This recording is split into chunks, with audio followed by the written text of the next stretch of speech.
Fine. जैसे कल V1 निकाला था ना, आज V2 निकाला। क्या किया, V1 की वैल्यू इस इक्वेशन में पुट कर दी। ये इक्वेशन आपकी कॉपी में ऑलरेडी जो नंबर दिया हो ना, वो नंबर से करना। ये इक्वेशन आपकी कॉपी में लिखा होगा कोई नंबर से, तो लिखना putting the value of V1 in equation फलाना, जो भी पुट कर दो, सॉल्व कर दो, V2 लिखो।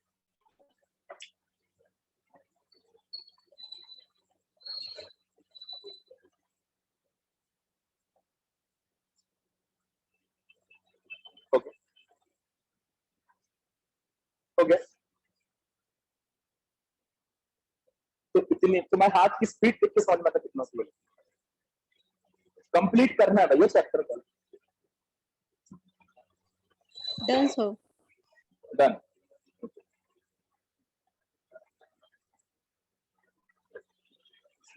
जो टेस्ट होगा लॉज ऑफ मोशन और वर्क एनर्जी इन पावर का, उसमें जो रिड्यूस्ड सिलेबस सीबीएसई ने डाला है वो नहीं आएगा, ठीक है। तो लॉज ऑफ मोशन तो खत्म ही हो गया, स्टैटिक फ्रिक्शन और फ्रिक्शन बचा बस उसमें। सीबीएसई ने इस साल का भी रिड्यूस सिलेबस डाल दिया 11th का। आप लोगों को मिल गया कि नहीं मिला? अभी तो प्रेम ने डाला ग्रुप पे। हाँ शायद।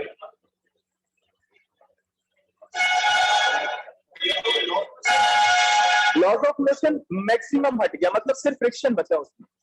First law, second law, third law सब हटा दिया। हाँ सब मतलब फ्रिक्शन और सर्कुलर मोशन बचा।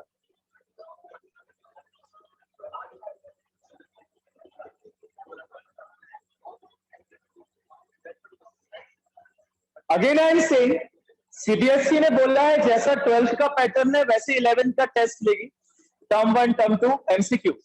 बट आपके प्राइवेट स्कूल्स क्या कह रहे हैं, यू शुड एटलीस्ट क्लियर, तो फिर आप उस हिसाब से अपनी तैयारी करेंगे।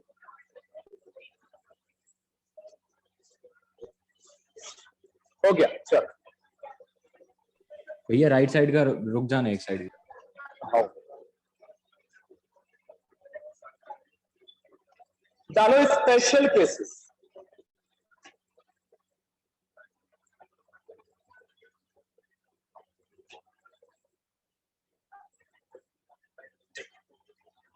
If M1 is equals to M2 is equals to M2, तो आप बताओगे V1 कितना होगा? चलो बताओ।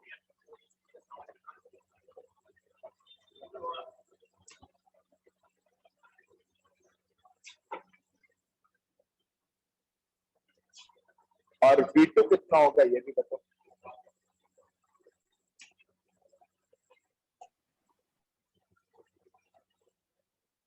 करो भाई, सिंपलेस्ट है इस फॉर्मूले में। V1 U1 भैया U2 के इक्वल होगा V1। अच्छा, बहुतों का V1 U2 के इक्वल आ रहा है, आप लोग निकालो, जरा कोशिश करो। इस इक्वेशन में M1 और M2 की जगह क्या रख दो? M। तो अगर इसमें रखोगे तो ये तो हो गया 0, क्योंकि M माइनस M 0, पूरा 0 भैया। और यहाँ पे आपका बचा M, और यहाँ पे M हो जाएगा 2M, सो 2M अपॉन 2M कैंसिल, क्या बचा? V2 equal to U1। देख क्या, देख V1 में यहाँ तो हो गया 0, बचा क्या? 2M U2 upon M plus M 2M।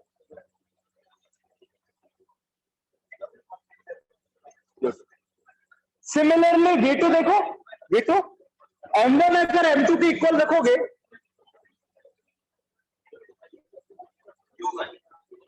तो क्या बचेगा? ये गया U1 2M अपॉन M।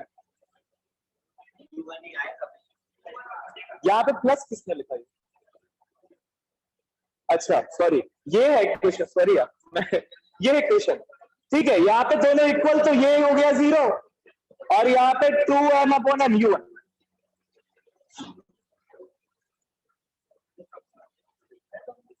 नहीं, मुझे तो पता ही है कि U1 आएगा, कैसे आएगा वो तो पता ना। आप देख रहे हो? हाँ पहले लिख लो।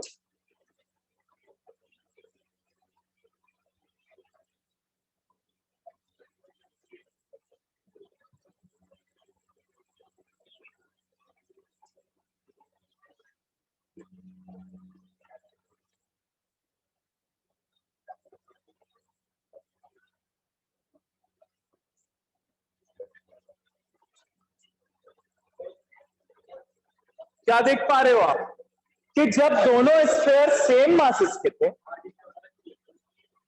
और ये जब कोलाइड किए तो कोलाइड करने के बाद इनकी वेलोसिटीज क्या हो गई? इंटरचेंज हो गई? नहीं हो गई। पहला स्फीयर u1 से मूव कर रहा था, कोलिजन के बाद किससे मूव कर रहा है? v2। देखो, दूसरा स्फीयर किससे मूव कर रहा था? u2 से मूव कर रहा था, अब वो किससे मूव कर रहा है? V1 v1 is equal to u2, v2 is equal to u1। वेलोस, एक मिनट, मिला दो, सब मिला दो, पटक दो, पूरा फेंक दो। क्या हो गया? गुस्सा हो गया? So see, velocities are interchanged. जब दो स्फीयर्स इक्वल मास के चलते चलते एक दूसरे से कोलाइड हुए तो जिस वेलोसिटी से पहला मूव कर रहा था अब वो किससे मूव कर रहा है? दूसरा वाला। और जिस वेलोसिटी से दूसरा मूव कर रहा था अब उसकी वेलोसिटी किसने ले ली? पहले वाला। Both the velocities are interchanged. ये अपन यूज करते हैं न्यूक्लियर मॉडरेटर्स। प्रैक्टिकल एप्लीकेशन आपको बता रहा हूं। न्यूक्लियर मॉडरेटर्स में क्या होता है, जो न्यूट्रॉन्स रहते हैं ना उनकी स्पीड को स्लो करने के लिए यूज होता है न्यूक्लियर मॉडरेटर।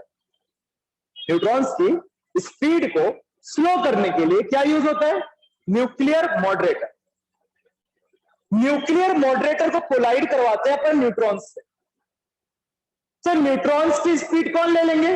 मॉडरेटर्स। और मॉडरेटर्स की स्पीड कौन ले लेगा? Neutron, because velocities are interchange. और होता क्या है कि न्यूक्लियर मॉडरेटर्स एक्चुअल में होते क्या है पता है? Hydrogen atoms.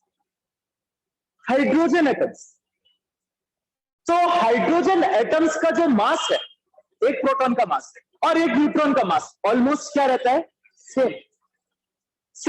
तो अगर दोनों सेम मासेस के स्फीयर को आप क्या कराओगे? कोलाइड, तो क्या होगा? जो प्रोटॉन्स की जो स्पीड थी, एनर्जी थी, वो किसने ले ली? न्यूट्रॉन्स ने। तो अब न्यूट्रॉन्स क्या हो गए? मॉडरेट स्पीड से मूव करने लगे। और प्रोटॉन्स तो कितनी भी स्पीड से मूव करे हमें क्या? सो न्यूट्रॉन्स की स्पीड किसको दे दी हमने? प्रोटॉन को। तो प्रोटॉन अब फास्ट स्पीड से मूव करने लगे। Fine enough, we don't care about it. What we care about कि हमारे जो न्यूट्रॉन है उनकी स्पीड क्या हो जाए? मॉडरेट हो जाए, मॉडरेट हो जाए। सो ये न्यूक्लियर मॉडरेटर की प्रैक्टिकल एप्लीकेशन है। वहां पे अपन ये वाला स्पेशल केस यूज करते हैं, किसका? Elastic collision. बताया था ना, एटॉमिक और सब एटॉमिक पार्टिकल्स में कौन सा कोलिजन होता है? इलास्टिक। तो वहां पे हम ये वाली प्रॉपर्टी यूज कर सकते हैं। समझ में आया प्रैक्टिकल एप्लीकेशन? सबको समझ आया? कोई दिक्कत तो नहीं? हाँ भैया, आ गया। हेंस, इसके बाद hence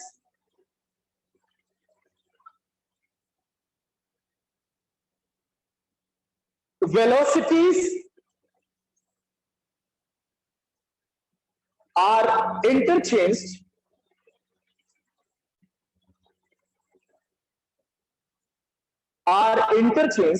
when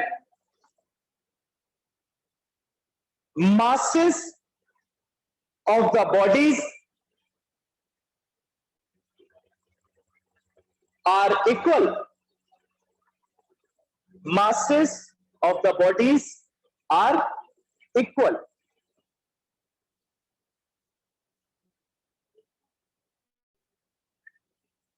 Para change. This result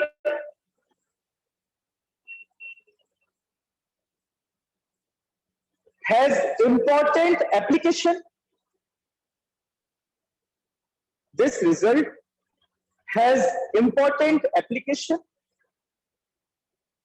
in nuclear reactors. In nuclear reactors,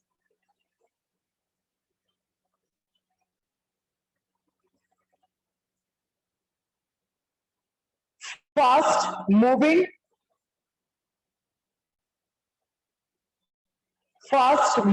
neutrons in the reactor, fast moving neutrons in the reactor are slowed down, SLOWED, slowed down, are slowed down by making them collide, COLLIDE, by making them collide with a nuclear moderator.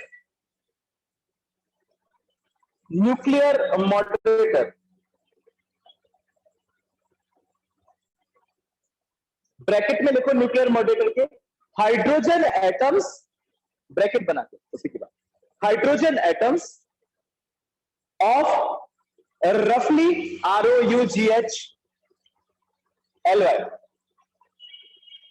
Hydrogen atoms of रफली same mass,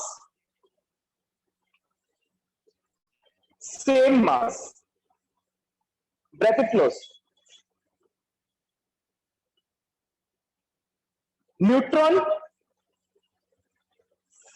Neutrons after collision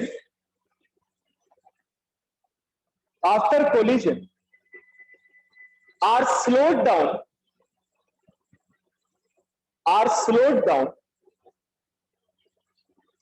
by transferring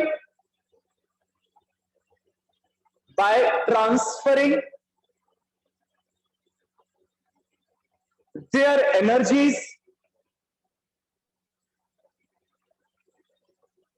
to hydrogen atoms.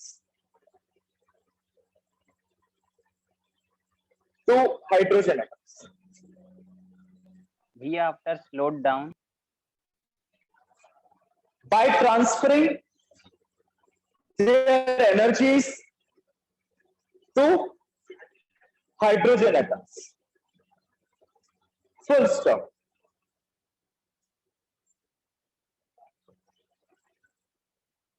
Second, when body B is at rest. Initially body B किस पे है? Rest पे. सो आपका U2 क्या हो जाएगा? 0. अब बताओ V1 कितना होगा और V2 कितना होगा?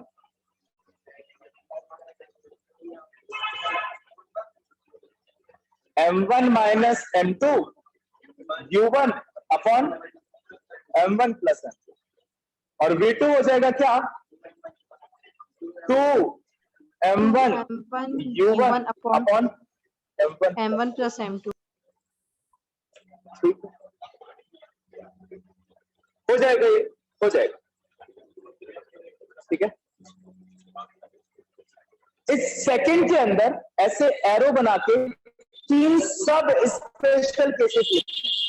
3 सब स्पेशल केसेस. तो ऐसा एरो बनाओ. When M1 is equals to M2 is equals to M. जब दोनों बॉडीज का मास क्या है? सेम है. ठीक है. अब बताओ V1 कितना हो जाएगा? 0.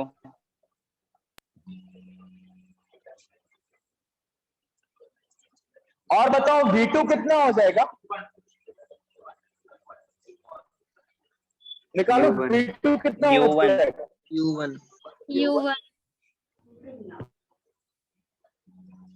ठीक. किसी को भी कोई दिक्कत V1 0 और V2 U1 कैसे हुआ? क्लास में एक भी बच्चा? No, sir. Okay fine. कुछ नहीं. V1 में देखो M1 is equal to M2 रखोगे तो ये तो 0 हो गया. यहाँ पे फिर वही case 2M upon 2M U1 बचा. V2 is equal to. तो जब दूसरी बॉडी रेस्ट पे है और दोनों का मास क्या है? सेम है. तो क्या होगा? पहली बॉडी आके दूसरी बॉडी की जगह ले लेगी और वहां पे रुक जाएगी और दूसरी बॉडी पहली बॉडी की स्पीड से क्या करने लगेगी? मूव. समझो. ये रेस्ट पे थी, दूसरी बॉडी आगे कोलाइड हुई, तो अब ये रेस्ट पे आ गए और ये मूव करने लगी सेम वेलोसिटी से जिससे ये पहले क्या कर रही थी? मूव कर. मैथमेटिकली वही शो कर रहा है. V1 क्या हो गया? 0. कोलिजन के बाद पहली बॉडी किस पे आ गई? रेस्ट पे. और V2 क्या हो गया? U1. दूसरी बॉडी क्या करने लगी? अब मूव. किसकी स्पीड से? पहली बॉडी। कोई दिक्कत? लिखो भैया लिखो। हाँ बेटा, प्रैक्टिकली भी रुक जाएगी क्या? प्रैक्टिकली ही रुकेगी, तभी तो मैथमेटिकल एक्सप्रेशन निकाला। बिल्कुल रुकेगी। रुकती तो नहीं है वैसे। कोलिजन तो वो तुम इलास्टिक है क्या? ओके भैया। सब एटॉमिक पार्टिकल्स में देखना, जब भी कोलिजन होता है ना, ब्राउनियन मोशन, एक दूसरे को धक्का मारता है, वो वहीं रुक जाता है, वो आगे चला जाता है। ड्रिफ्ट वेलोसिटी अभी क्लास 12th में पढ़ोगे। हाँ भी। लिखो बॉडी ए, इसके बाद body A comes at rest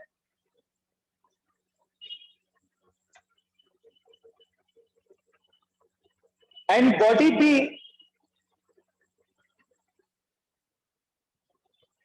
starts moving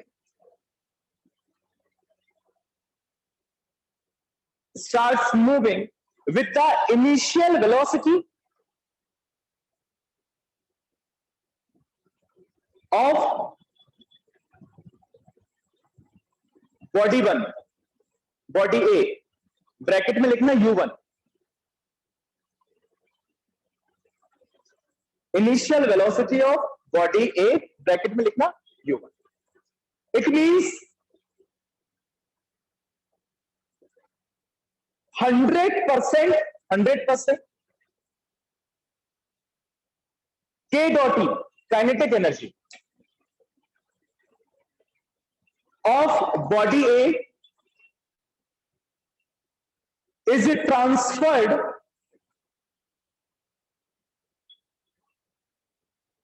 to body B.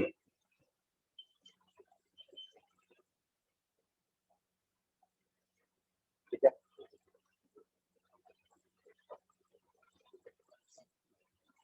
अगर मैं कहूं इसका पहला सब केस हो गया ना, दूसरा सब case, if M2 is very greater than M1,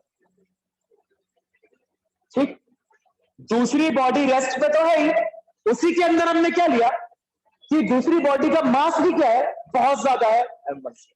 so you can ignore M1 with respect to M2। ठीक, अब बताओ कि आपका V1 कितना होगा और V2 कितना होगा इन दो इक्वेशन से।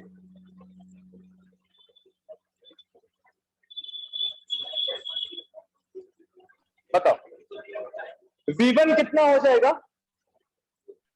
भैया -U1। -U1।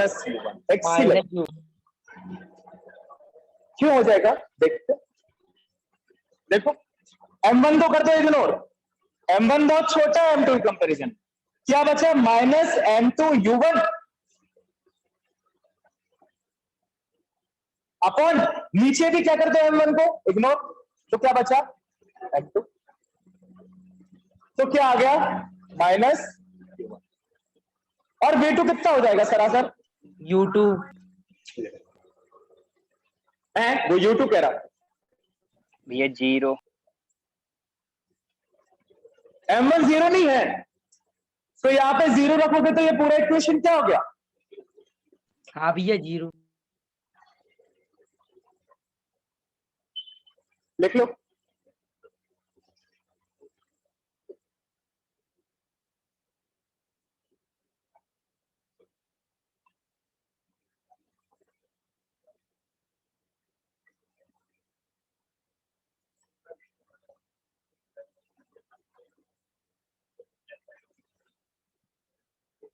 बताओ जब बहुत ज्यादा हैवी स्फीयर अगर रखा है रेस्ट पे, तुम नॉर्मली भी देखोगे कोई अगर लाइट स्फीयर आके उससे टकरा रहा है तो क्या होगा? रिबाउंड नहीं, मैथमेटिकली प्रैक्टिकली भी होगा, तभी तो प्रूफ हुआ, तभी तो प्रूफ हुआ। इलास्टिक कोलिजन, इलास्टिक कोलिजन, ठीक है।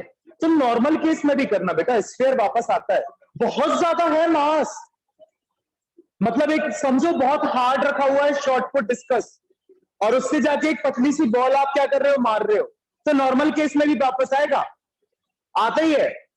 बट ये होता है कि सेम स्पीड से नहीं आता या कंजर्व नहीं होता काइनेटिक एनर्जी, बट वापस तो आता है।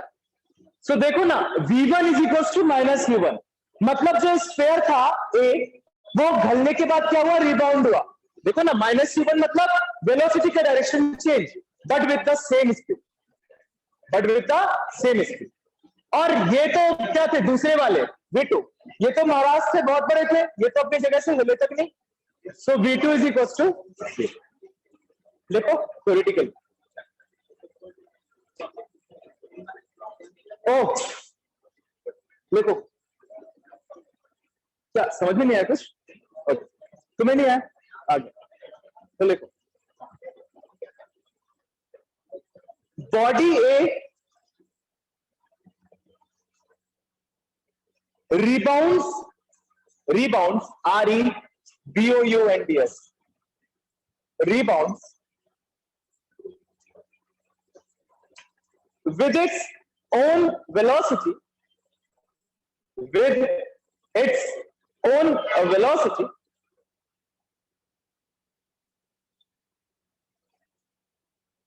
and B, capital B, continues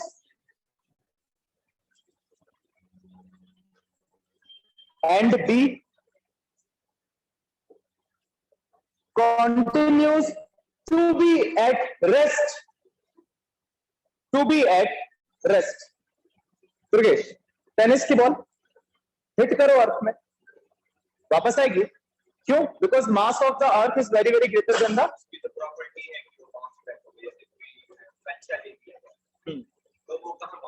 तो वो थोड़ा बहुत तो बाउंस होता है, बिल्कुल जमीन में एक जमीन से उठता है थोड़ा सा,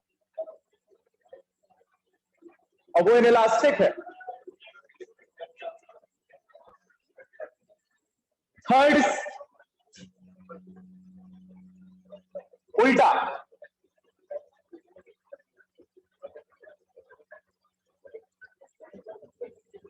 अब बताओ, ये बताने वाले को इनाम।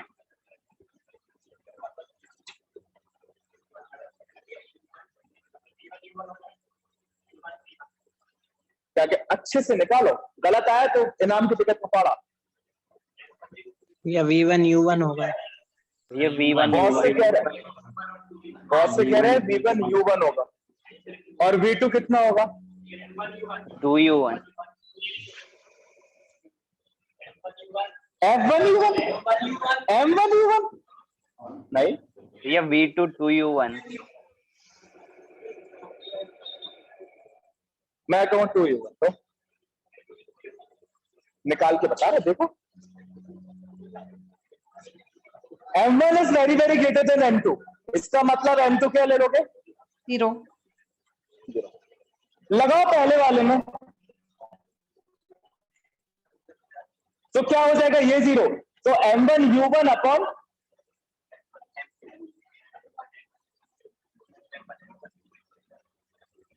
v1 हो जाएगा m1 u1 अपॉन m1, तो m1 से m1 कैंसल, आ गया u1। देखो ना m2 0 m2 0, क्या बचा? m1 u1 अपॉन m1, तो बचा u1। दूसरा केस में देखो क्या 0 रखोगे? m2, तो क्या बचेगा? 2, देखो m1 u1 अपॉन m1,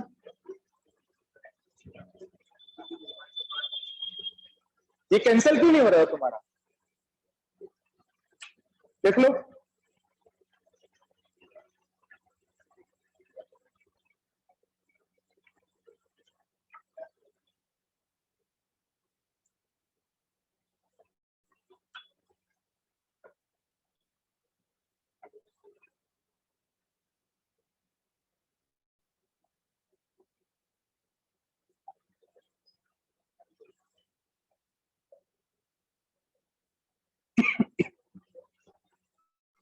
इस केस में क्या हुआ कोई बताएगा थ्योरेटिकली?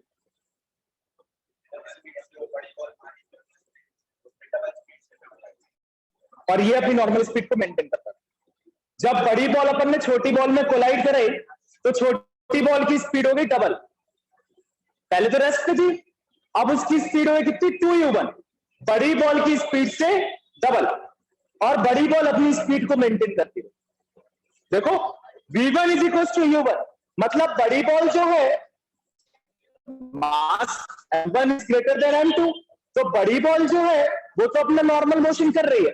देखो v1 is equal to u1, उसकी वेलोसिटी में कोई चेंज नहीं आया, लेकिन जो बॉल रेस्ट पे थी जब उसमें जाके घली है तो इसकी वेलोसिटी क्या हो गई, दुगनी हो गई। इसकी वेलोसिटी से पहली वाली है, यही तो कह रहा है v2 is equal to 2u1, initial velocity के डबल। किसकी इनिशियल वेलोसिटी, बॉडी एक। Theoretically we can say, right? और देखो v1 is equals to u1, बड़ी ball is maintaining its initial velocity, no change। ठीक, देखो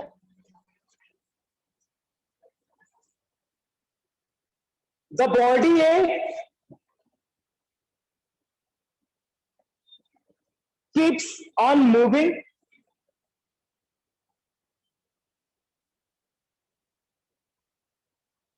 with the same velocity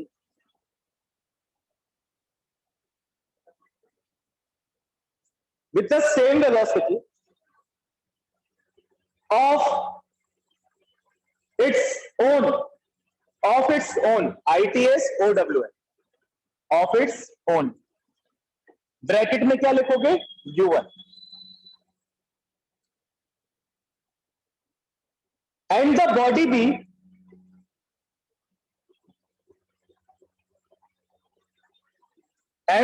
B starts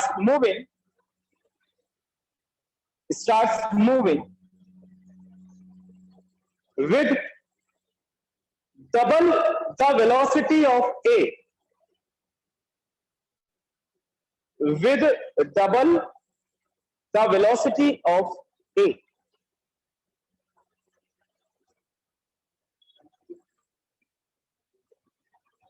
ठीक है ना, हो गया स्पेशल केसेस।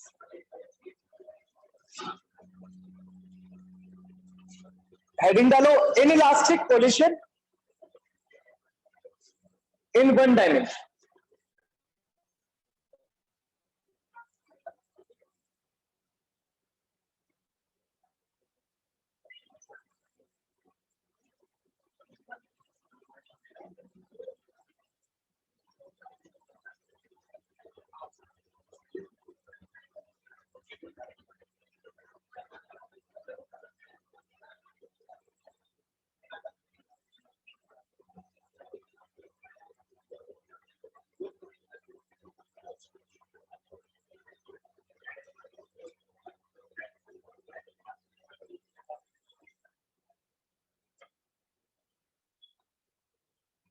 बना लो जल्दी।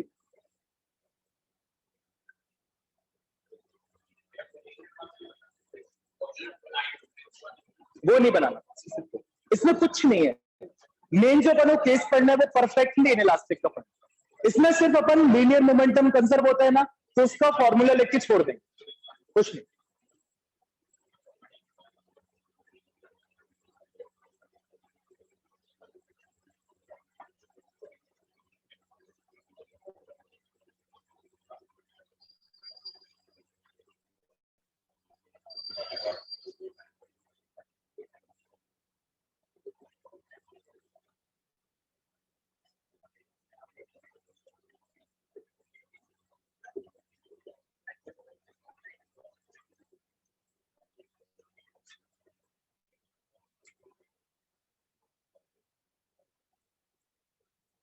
ठीक है, ये आपको नहीं आएगा, बस आपको बताया जा रहा है कि जब इनइलास्टिक कोलिजन होता है तो सिर्फ लीनियर मोमेंटम कंजर्व रहता है, काइनेटिक एनर्जी तो कंजर्व नहीं रहती। So since linear momentum is conserve, m1 u1 plus m2 u2 is equals to m1 v1 plus m2 v2। खत्म। प्रैक्टिकली इसको फाइंड आउट किया जा सकता है, theoretically you can not find out, because आपको m1 u1 m2 u2 पता है, but आपको V1 और V2 दोनों नहीं पता। एक सिंगल इक्वेशन से V1 और V2 निकाल सकते हो? दो वेरिएबल्स एक इक्वेशन से निकाल सकते हो? नहीं। प्रैक्टिकली या तो V1 पता करना पड़ेगा या V2 पता करना पड़ेगा। समझो मैंने कहा था, दोनों बॉडीज पहले मूव कर रही थी अलग अलग वेलोसिटीज से। आपको उनके मासेस की वैल्यू पता है, आपको उनकी वेलोसिटीज की वैल्यू पता है of course, theoretically you can find out. Collision के बाद वो दोनों वेलोसिटीज अलग अलग हो गई, V1 एंड V2। ठीक, वो दोनों आपको नहीं पता। आप इस सिंगल इक्वेशन से V1 और V2 दोनों निकाल सकते हो। कम से कम दो इक्वेशंस तो चाहिए दो वेरिएबल सॉल्व करने के लिए। आपके पास एक ही इक्वेशन है, तो आपको या तो V1 या तो V2 कैसे निकालनी पड़ेगी? प्रैक्टिकल। तो सिर्फ इतना बताना था यहां, इसलिए करवाया, नॉट इंपॉर्टेंट। लिख लो, by knowing the values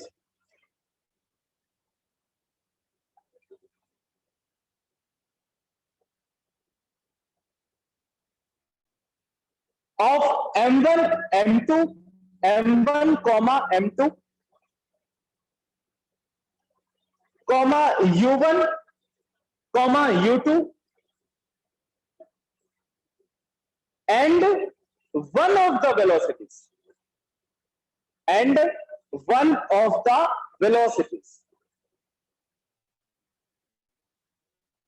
comma, the other one can be calculated.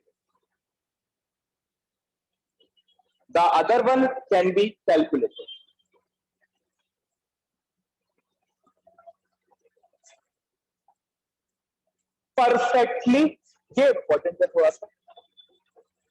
वैसे तो आपको डेरिवेशन अगर आता है तो पहले ही वाला है, क्योंकि पढ़ने लेकिन सारे केसेस है, आ तो कोई भी सकता है। 11 था, परफेक्टली इलास्टिक कोलिजन इन वन डायमेंशन।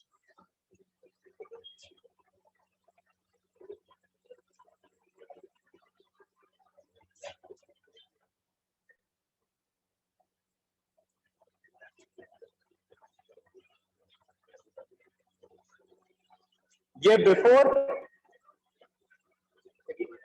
ये आफ्टर। बना समझा रहे, टेंशन मत लो। ये बिफोर कोलिजन, ये आफ्टर कोलिजन। वो वुड वाला एग्जांपल याद करो, अपने आप फिगर समझ में आ जाएगा। डन और गुड।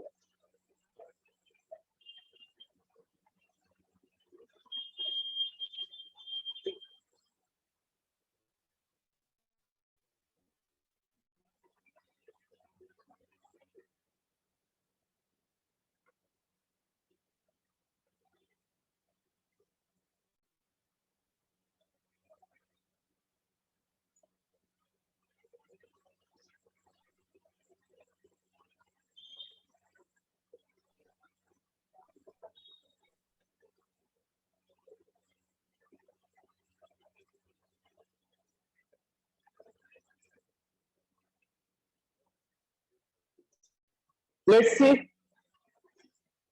ठीक है। रेस्ट था, ये एक पर्टिकुलर वेलोसिटी के साथ मूव कर रहा है, कोलाइड हुए। अगर परफेक्टली इलास्टिक कोलिजन है तो दोनों क्या हो जाएंगे? स्टिक। और दोनों फिर एक कॉमन वेलोसिटी के साथ क्या करेंगे? This is a simple case of perfectly elastic collision, कोई दिक्कत नहीं। We have done the example also. So U2 is equal to 0 है और फाइनल वेलोसिटी क्या है? v। ठीक, अब मुझे आप बताओ, लीनियर मोमेंटम क्या रहता है? कंजर्व। तो क्या होगा इक्वेशन लीनियर मोमेंटम का? बोलो। M1 U1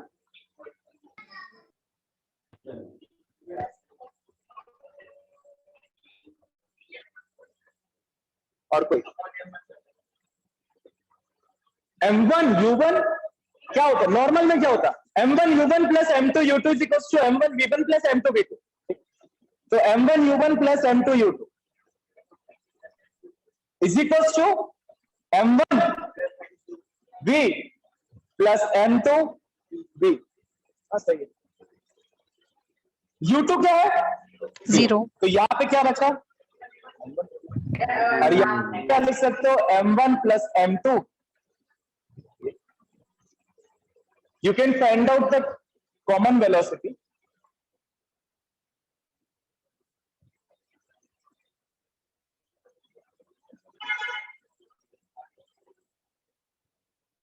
Yes or no?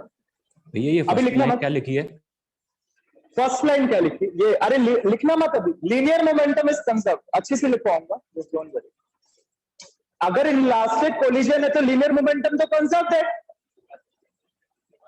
Kinetic energy conserve नहीं. So there is a loss of kinetic energy. There is a loss of kinetic energy. ये तो हमें पता है. देखो यहां पे ही देखो, m1 upon m1 plus m2 is less than 1 और नॉट. ये देखो ना, इस इक्वेशन में m1 upon m1 plus m2 एक से छोटा होगा कि नहीं? हमेशा एक से छोटा होगा. मास इज ऑलवेज पॉजिटिव. यहां पे m1 है, यहां पे m1 प्लस m2 है. तो नीचे बड़ी वैल्यू है, ऊपर छोटी वैल्यू है. 1 से छोटी नहीं होगी. ऊपर बड़ी वैल्यू है, सॉरी ऊपर छोटी वैल्यू है, नीचे बड़ी वैल्यू है. आप खुद देख लो. And mass is always positive. So this number is always less than 1. आप कोई भी नंबर रखो, 1/2 लेस देन 1, 2/8 लेस देन 1. कभी भी नीचे बड़ा नंबर आए और ऊपर छोटा नंबर आए तो वो हमेशा लेस देन क्या होता है? 1. आप कोई भी नंबर ले लो. अगर ये लेस देन 1 है तो कैन वी से कि v is less than u1? Yes और नो? अरे एक से छोटे नंबर से अगर u इसका मल्टीप्लाई करोगे u1 का, तो ये पूरा टर्म हमेशा v से छोटा आएगा कि नहीं? समझो.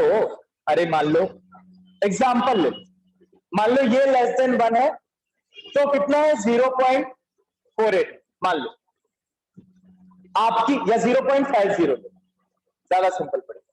आपकी u1 कितनी थी? कुछ भी ले लो, 10. तो आपकी v1 कितनी आएगी? v1 कितनी आएगी? 5. 5. सो v1 always less than u1 आएगी कि नहीं आएगी? आप कोई और वैल्यू रख के देख लो.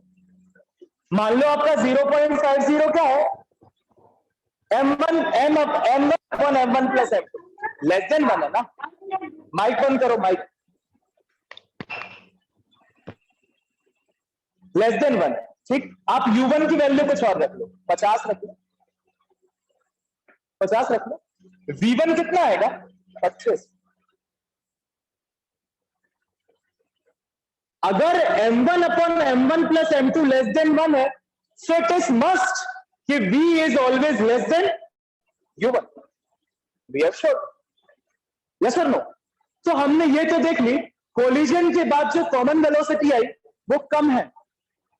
वो कम है किसके कंपैरिजन में? बुलेट के वेलोसिटी के कंपैरिजन. राइट. तो हो सकता है इसीलिए क्या हो रहा हो? लॉस ऑफ काइनेटिक एनर्जी हो रहा. अब now we will see is there is a loss of kinetic energy or not. We will see and we will prove कि kinetic energy का loss है कि नहीं. फिलहाल इतना लिख लेते हैं, इतना लिख लेते हैं. consider body A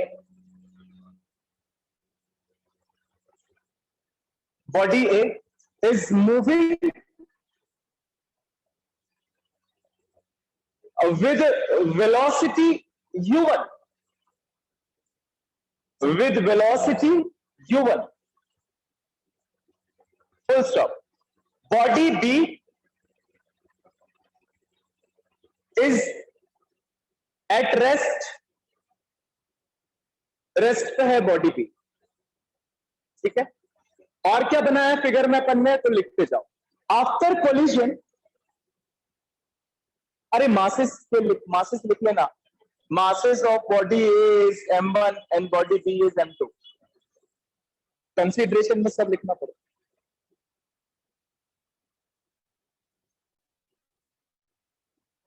After collision, both the bodies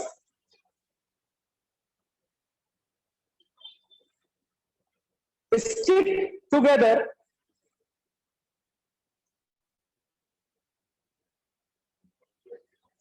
together and moving with a common velocity,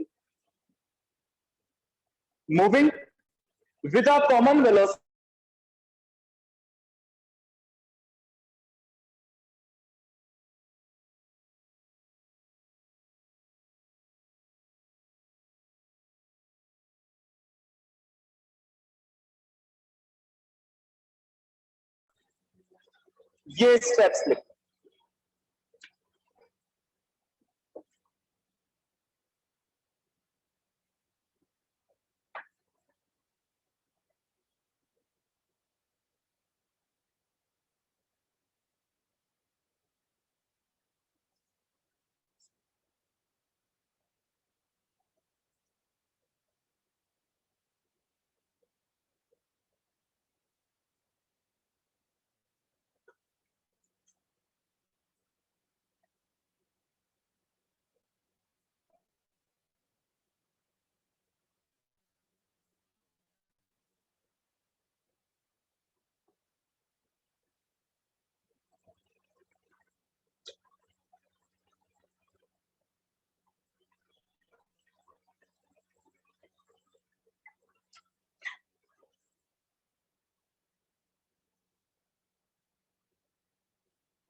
इसी डेरिवेशन के अंदर साइड हेडिंग है कैलकुलेशन ऑफ लॉस इन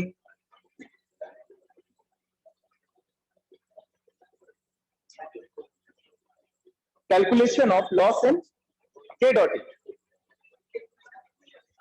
हाँ ये लिखना है, तभी तो छोड़ा है. ये लिखने के बाद सब हेडिंग डाली.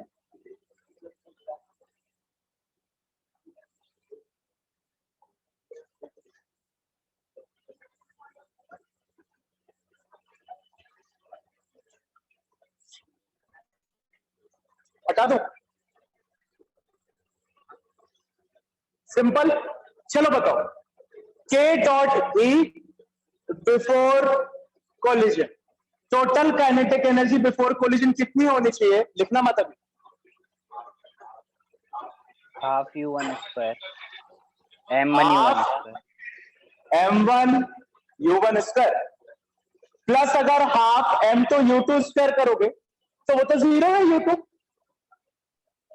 Total kinetic energy before collision, kinetic energy of body 1 plus kinetic energy of body 2. पहली बॉडी की काइनेटिक एनर्जी कितनी है? Half m1 u1 square. दूसरी बॉडी रेस्ट है तो कितनी है? 0. तो ये 0. Total k dot E after collision. ये बताओ कोई. Half m1 plus m2 into v. Half half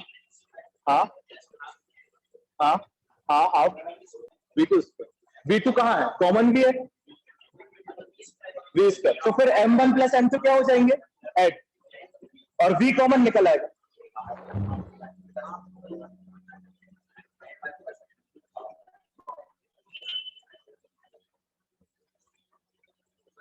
किसी को कोई दिक्कत है? इक्वेशन कहां से आया तो पूछ लो. मत पूछो, हमें बता दे. Half m1 v square plus half m2 v square. Collision के बाद दोनों बॉडी सेम वेलोसिटी से मूव कर रही हैं. तो पहले की kinetic energy half m1 capital V square, दूसरे की kinetic energy half m2 capital V square. दोनों को ऐड कर दोगे तो half m1 plus m2 capital V square, common आ जाएंगे सब, loss in K dot E is equal E1 minus E2। समझो, अगर काइनेटिक एनर्जी लॉस हुई है तो ये वैल्यू बड़ी होनी चाहिए इस वैल्यू से। अगर काइनेटिक एनर्जी लॉस हुई है तो पहली वाली एनर्जी ज्यादा होनी चाहिए दूसरी वाली एनर्जी से, तभी तो लॉस हुई, तभी तो लॉस हुई।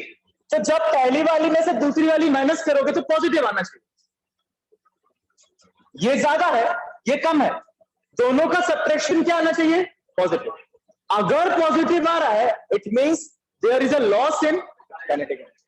अगर पॉजिटिव नहीं आ रहा है, नेगेटिव आ रहा है, there will be a gain in kinetic energy. और अगर E1 माइनस E2 जीरो आ रहा है, जो कि कहीं से दिख ही नहीं रहा था हुआ, it means there is no loss of kinetic energy. तो भाई लॉस तो हुआ है, लॉस तो हुआ है, मतलब इसकी वैल्यू क्या आना चाहिए? Positive. Let's see, half m1 u1 square minus m1 plus m2। v की वैल्यू कितनी निकाली अभी? बोलो। m1 u1 ये निकाली, ये निकाली पक्का? स्क्वायर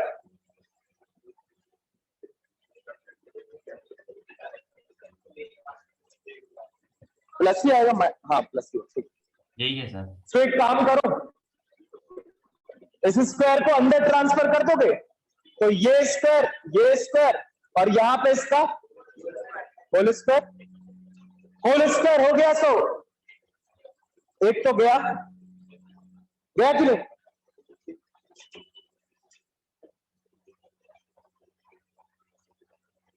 आगे देखते, ये एक गया, यहां बचा हाफ m1 u1 स्क्वायर और बचा minus half m1 u1 square. ये हाफ कॉमन ले लो यार, अपॉन m1 प्लस m2। और कोई टर्म तो मिस नहीं कर रहे? नहीं।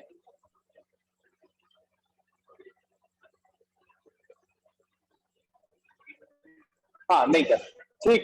एलसीएम ले लो,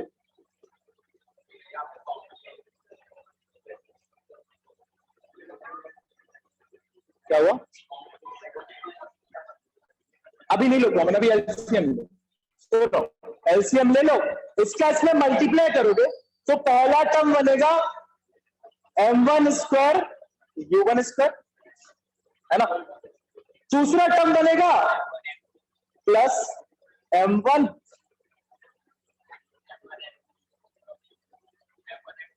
m2 u1 स्क्वायर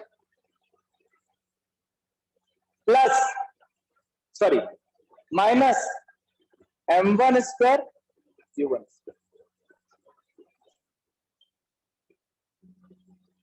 क्या जरूरत कॉमन लेने की?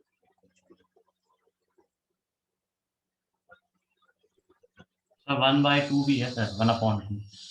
आओ बेटा,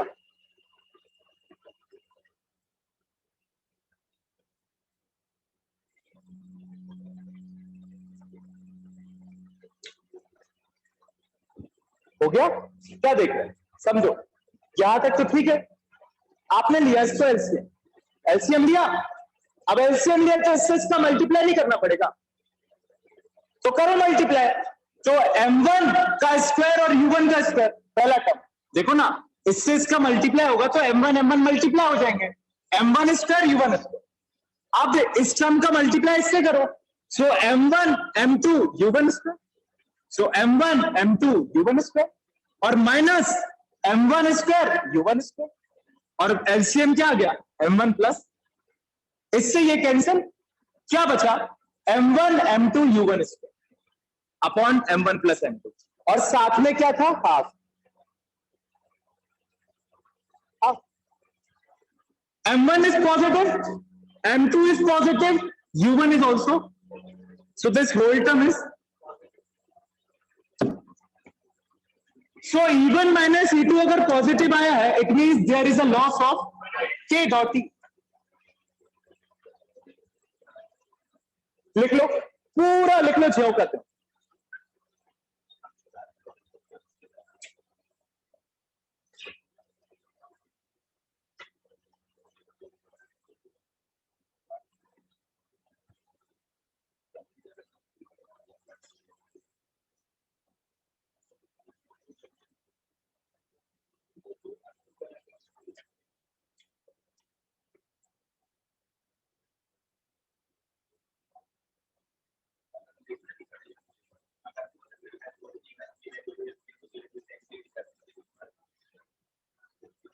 अभी यहां तक लिखो, तो लिखवा दे रहा है, लिखवाएंगे यहां पे।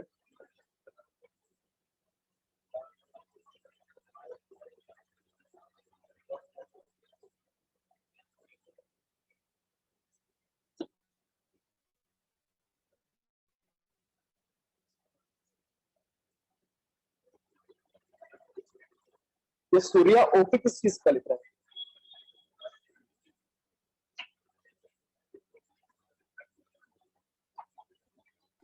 भैया वो दूसरे बैच में कौन सा चैप्टर चल रहा है?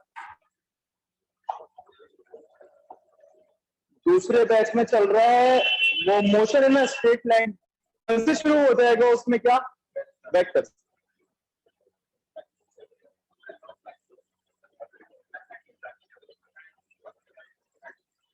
डन। अब तुम्हें नहीं डले भैया 1 मिनट। अबे यार,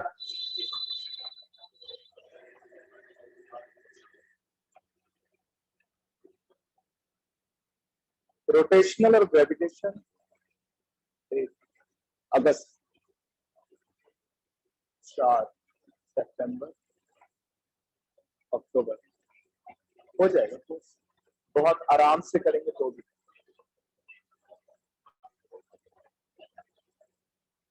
अभी तुम लोगों को अगर 1 महीने की छुट्टी भी दे दी जाए ना, तो भी नवंबर में कोर्स हो जाएगा। सेकेंड बुक बहुत इजी है, और दूसरी चीज सिंपल कॉन्सेप्ट थ्योरेटिकल है। Mechanics is kinda difficult, concept घुमाते हैं, laws of motion, rotational dynamics, है ना। दूसरा क्या है, थर्मोडायनामिक्स, हीट, फलाना डिंकल, लॉज वॉज केमिस्ट्री में ही पढ़ोगे। फिर वो फ्लूइड्स की प्रॉपर्टीज, सिंपलेस्ट। सेकेंड बुक में सिर्फ एक ही चीज है जो थोड़ा ट्रिकी है, वो है वेव्स एंड ऑसिलेशंस। और वेव्स एंड ऑसिलेशंस ऐसा चैप्टर है जिसमें से कुछ नहीं हटा। वेव्स में से एक आध टॉपिक हटाया ना के बराबर, उसको छोड़ के बाकी सेकंड बुक पूरी मजा आ जाएगा। हाँ नहीं, वो फ्रिक्शन होगा, मतलब it is a type, air resistance the type of friction, viscosity is a type of friction. Friction takes place in liquid is viscosity, in air is friction, in horizontal surface is friction, in air is air resistance. So viscosity भी is a type of friction. जो main है fundamental वो friction, उसका type है क्या, viscous force.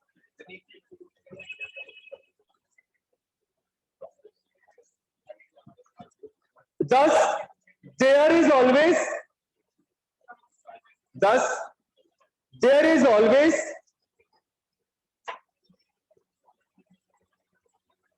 a loss of K dot E, a loss of K dot E in inelastic collision, in inelastic collision.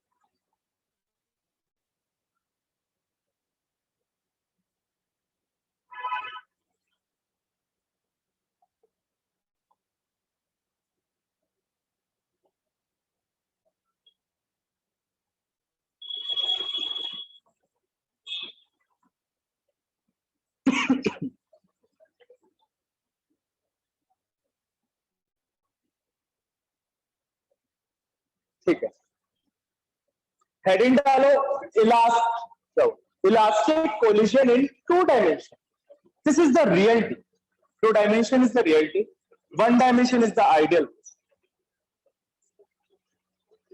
2 dimension छोटा सा 5 minute लेंगे, है कुछ नहीं.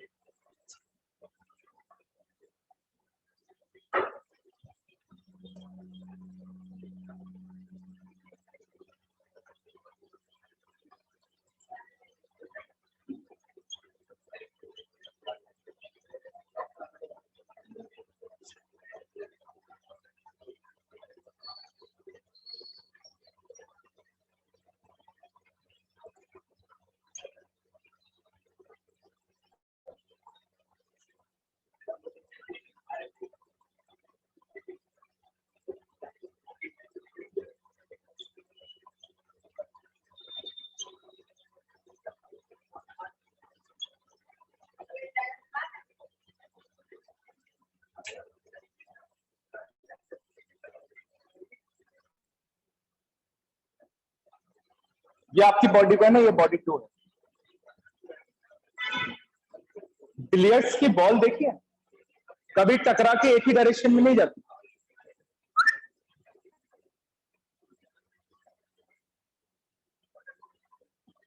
सो रियलिटी में जो कोलिजन होता है वो 1 डायमेंशन नहीं होता, मतलब अलोंग द स्ट्रेट लाइन नहीं होता है, अलोंग द प्लेन होता है. हाँ ड्रॉ करो, और क्या आराम कर रहे हो. ये सेंटर पे M2 है. हाँ सेंटर पे M2 है. भैया हेडिंग क्या है? हेडिंग है इलास्टिक कोलिजन इन 2 डायमेंशन.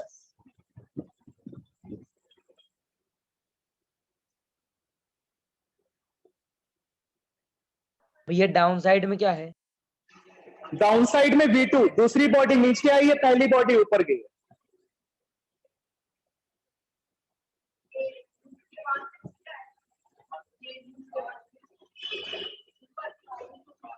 थीटा, ये थीटा, ये 5, ऊपर थीटा नीचे 5.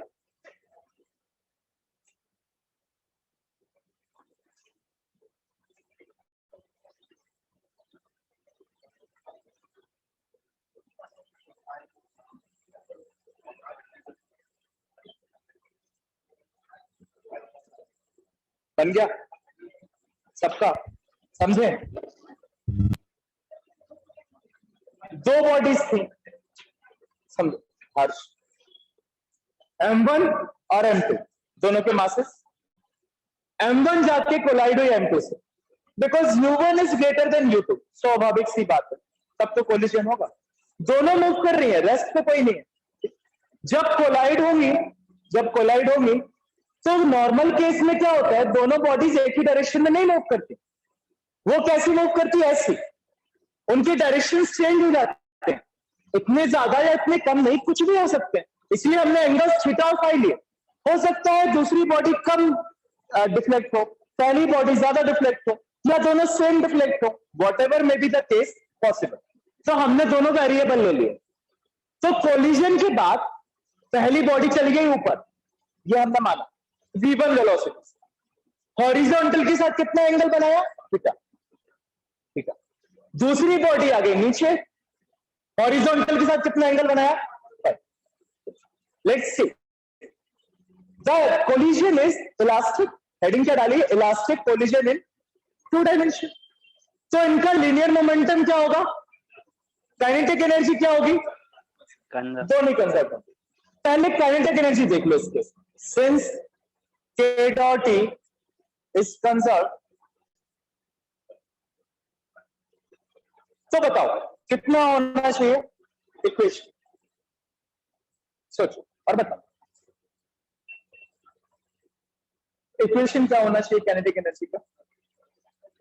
नॉर्मल इक्वेशन क्या होता है? Half m1 u1 square plus half m2 u2 square is equal to half m1 v1 square plus half m2. इस केस में क्या होगा? थोड़ा सा सोचो. हाँ,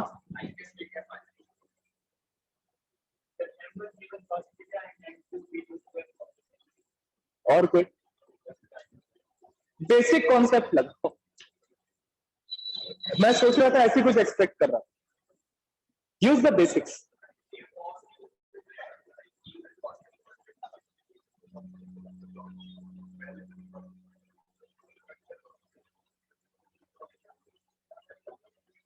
ये तो सेम, इसमें तो कोई चेंज नहीं।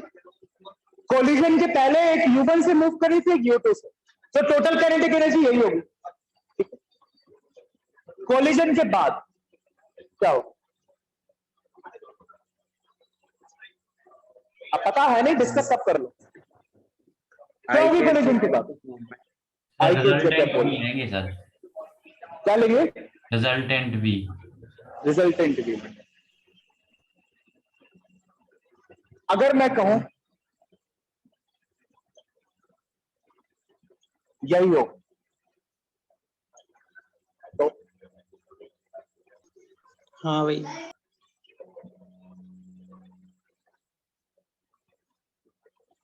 Kinetic energy is a scalar quantity or vector quantity?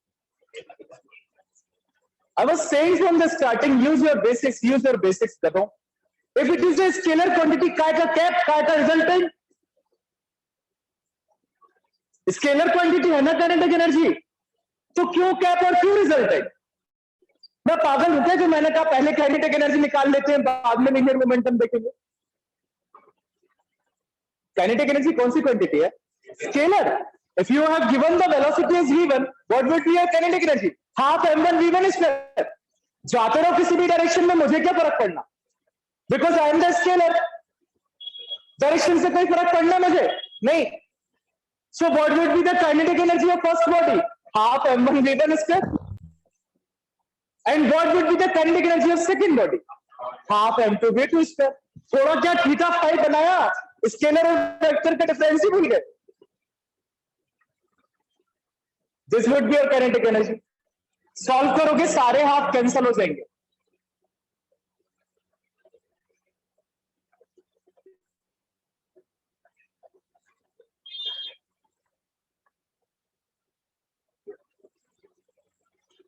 अब देखते हैं लीनियर मोमेंटम।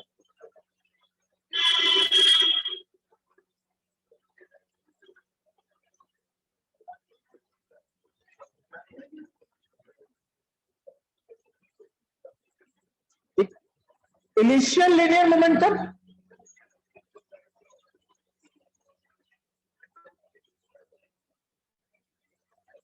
देखो, लीनियर मोमेंटम का समझा देता हूं। अब लीनियर मोमेंटम क्या है? स्केलर क्वांटिटी नहीं, लीनियर मोमेंटम वेक्टर क्वांटिटी। तो अगर आपका इस डायरेक्शन में है वेलोसिटी, तो आप इसके दो कंपोनेंट ले लो। हॉरिजॉन्टल या एक्स एक्सिस के डायरेक्शन में वेलोसिटी का कंपोनेंट हो जाएगा v1 cos थीटा, और वाई एक्सिस के डायरेक्शन में वेलोसिटी का कंपोनेंट हो जाएगा v1 sin थीटा। ठीक है। बॉडी 2 के लिए हॉरिजॉन्टल डायरेक्शन में वेलोसिटी का कांस्टेंट हो जाएगा क्या? v2 cos फाई, और वर्टिकल डायरेक्शन में वेलोसिटी हो जाएगी आपकी v2 sin। अब लीनियर मोमेंटम अगर कौन सी क्वांटिटी है? वेक्टर। तो आप लीनियर मोमेंटम भी हॉरिजॉन्टल में निकाल लो और वर्टिकल में निकाल लो। ठीक। Linear momentum is also conserved along x axis. आपका इक्वेशन हो जाएगा, देखो एक्स एक्सिस की तरफ इनिशियल कितना है?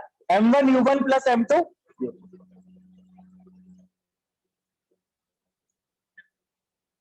और ये इक्वल हो जाएगा किसके?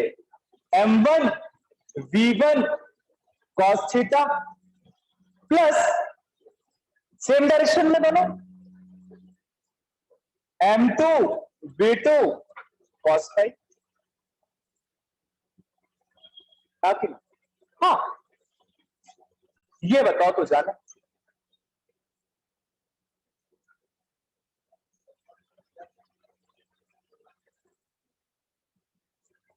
वाई एक्सिस के डायरेक्शन में इनिशियल मोमेंटम कितना है? कोई कुछ बोला? भैया 0। पूरा का पूरा तो एक्स में वर्क कर रहा है इनिशियल। वाई की तरफ कोई इनिशियल दिख रहा? कोई नहीं देख रहा? इनिशियली तो बॉडी वन डायमेंशन में ही मूव कर रही थी, इनिशियली तो मोमेंटम सिर्फ एक्स में था, वेलोसिटी भी एक्स में थी, लेकिन मोमेंटम भी एक्स में था।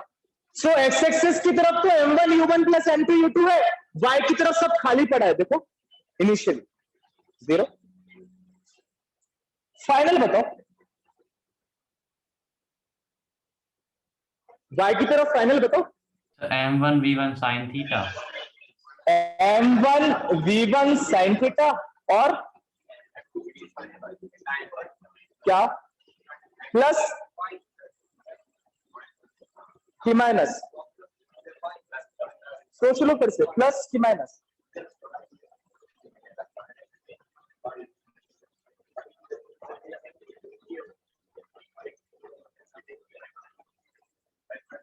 दोनों अपोजिट डायरेक्शन में है कि नहीं? यहां पे थे दोनों सेम डायरेक्शन, यहां पे देखो ना दोनों अपोजिट डायरेक्शन में along Y axis. v sin theta नीचे की तरफ है या v sin थीटा ऊपर की तरफ है और v2 sin फाई नीचे की तरफ है। v1 cos थीटा और v2 cos phi same direction में थे, तो आपने ऐड किया था। यहां पे अपोजिट, अगर वेक्टर लगा रहे हो तो ठीक से लगाओ पूरा पूरा, या आधा अधूरा क्या है? प्लस माइनस है, क्यों आएगा माइनस? दोनों अपोजिट डायरेक्शन में है, right? So this would be your equation 1, this would be your equation 2, this would be your equation। ठीक है, लिख लो भैया। हाँ इसको हाँ, वैसा बोलो। नहीं लिख सकते m2 v2 sin phi minus m1 v1 sin theta? बिल्कुल लिख सकते, बिल्कुल लिख सकते, लेकिन क्यों नहीं लिखेंगे? क्योंकि पॉजिटिव एक्स एक्सिस इसे मानते हैं ना, सॉरी पॉजिटिव वाई एक्सिस, और इसे नेगेटिव वाई एक्सिस मानते हैं। हाँ बस कंसीडरेशन पूछ रहा है कि कंसीडरेशन कुछ नहीं लिखा। You are calculating the, sorry एक मिनट, ये तो नया कुछ कर रहे हैं ना, इलास्टिक कोलिजन इन 2 डायमेंशन कर रहे हैं ना, इसका भी Yes, sir. कंसीडरेशन नहीं लिखवाया। लिखो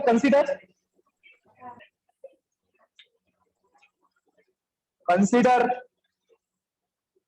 2 bodies of mass। तुम लोग की और कोई क्लास है क्या 5 बजे? अरे यार, Yes, sir.